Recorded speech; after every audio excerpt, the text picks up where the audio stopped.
Assalamualaikum, welcome back to my channel. Masya Allah, udah lama banget aku nggak ngonten YouTube. Kayaknya udah hampir 1 tahun ini ya.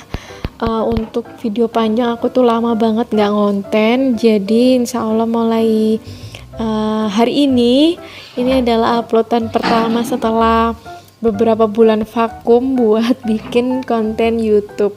Tapi untuk YouTube Shorts aku selalu upload ya. Nah, sekarang ini aku lagi mau beberes rumah karena emang masih nuansa lebaran, karena masih Syawal juga, jadi kue-kue juga masih banyak banget ya, karena emang gak ada tamu sih. Nah, ini aku udah beresin beberapa barang-barang yang udah berantakan di ruang tamu, sekarang di ruang TV. Nah, buat yang tanya nih, gimana sih cover sofanya biar rapi? Sebenarnya kerapian cover sofa itu juga tergantung dari jenis sofanya. Jadi ada sofa yang nggak punya selipan gitu ya, jadi akhirnya berantakan. Ada yang kayak aku nih, jadi ada selipannya yang bisa bikin rapi gitu. Udah deh diselip-selipin aja jadi rapi gitu aja. Nah, kebetulan aku juga mau ngenalin alat yang barusan aku order, karena alat ini itu ngebantu banget buat aku beres-beres rumah, terutama buat kalian yang gak mau capek nih, beneran bener-bener butuh alat ini. Ini adalah Notel Cordless Electric Spin Scriber yang bisa membantu kalian bersih-bersih rumah. Ini juga bisa digunakan untuk bersih-bersih kamar mandi, dapur, untuk cuci mobil juga bisa, apapun deh, karena ini dapat 8 sikat yang multifungsi banget. Ini ada buku petunjuk sama kartu garansi juga, terus ada gantungannya lengkap sama chargernya.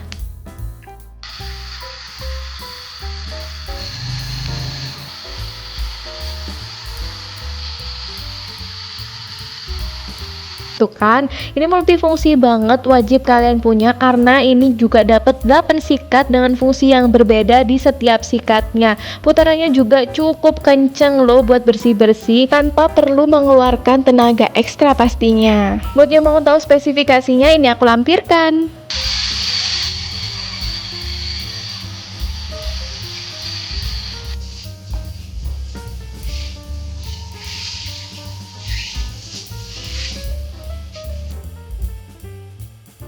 Nah, percobaan pemakaian pertama aku emang pakai buat bersihkan kamar mandi ya, sengaja ya, karena kamar mandi itu adalah tempat yang paling kotor di rumah ini, apalagi harus intens banget buat bersihinnya, kadang 2 hari sekali atau 3 hari sekali itu udah harus disikat lagi. Kenapa aku pilih alat ini? Karena alat ini itu bisa banget ngebantu aku buat bersihin sela-sela kayak gini tanpa perlu harus sikat-sikat kecil gitu. Nah, apalagi nih aku suka ini tuh bisa sampai masuk dan kepalanya itu bisa tahan air ya. Ini juga kepalanya bisa diatur sesuai dengan kebutuhan, jadi bisa dibengkok-bengkokin kemanapun gitu. Apalagi alat ini tuh ringan banget dan tanpa kabel, jadi makin suka sama alat ini.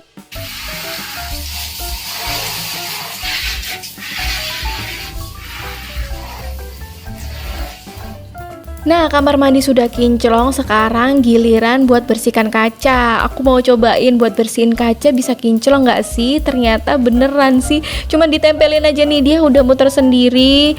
Sudah bisa membersihkan, ngelap-ngelap, bahkan sampai kacanya itu jadi keset banget. Waktu ngecasnya cuma butuh 1 jam aja, dan alatnya bisa dipakai tanpa kabel selama 1 jam juga. Buat kalian yang mau samaan, kalian bisa beli di seluruh marketplace, aku taruh linknya di deskripsi ya. Oke, beres-beres selanjutnya, ini aku mau bersihkan dinding yang berjamur, yang kecatnya itu udah ngelupas kayak gini. Kebetulan ini kamar yang dulu aku makeover tapi cuman aku cat aja. Nah, kebetulan sekarang juga ada budget, jadi aku mau bersihkan dinding ini dari jamur-jamur yang nakal. Jadi kalian bisa kerok ya menggunakan pisau bekas kayak gini, atau bisa menggunakan kapi. Pokoknya catnya tuh sampai bersih ya, sampai nggak ada yang ngelintek-lintek lagi. Kemudian dindingnya kalian olesin lem dulu sampai lemnya itu kering. Nah untuk lemnya sorry banget nggak ke record, jadi kalian bisa pakai lem ini yang aku tampilin di layar atau lem ini. Pokoknya tunggu sampai lemnya kering baru kalian bisa tempel wall foam ya, biar lebih awet juga dan nggak merembes lagi untuk dinding yang berjamur seperti ini. Nah, fungsi kenapa sih dindingnya harus dilem dulu, terus tunggu kering baru ditempel wall foam? Karena lem ini sebagai pelapis yang anti air ya, biar kalau misalnya berjamurnya masih ada atau misalnya muncul lagi, dia tuh nggak sampai kena ke wall foamnya gitu. Lanjut, aku mau sedikit naruh tatakan kayu ini ke bagian laundry room karena batu-batu yang warna putih itu sudah mulai jelek, karena aku juga males nyuci, kan bawahnya itu tanah, jadi emang wajar aja sih kalau batunya itu kotor. Jadi aku langsung tumpuk aja menggunakan tatakan kayu seperti ini. Tatakan kayu ini tuh lumayan ya, bisa untuk jadi laundry room ini estetik diperpadukan sama rumput sintetis seperti ini. Kalian bisa jadikan ini inspirasi buat laundry room kalian di rumah, karena ini emang sebenarnya low budget banget tapi hasilnya tuh bagus.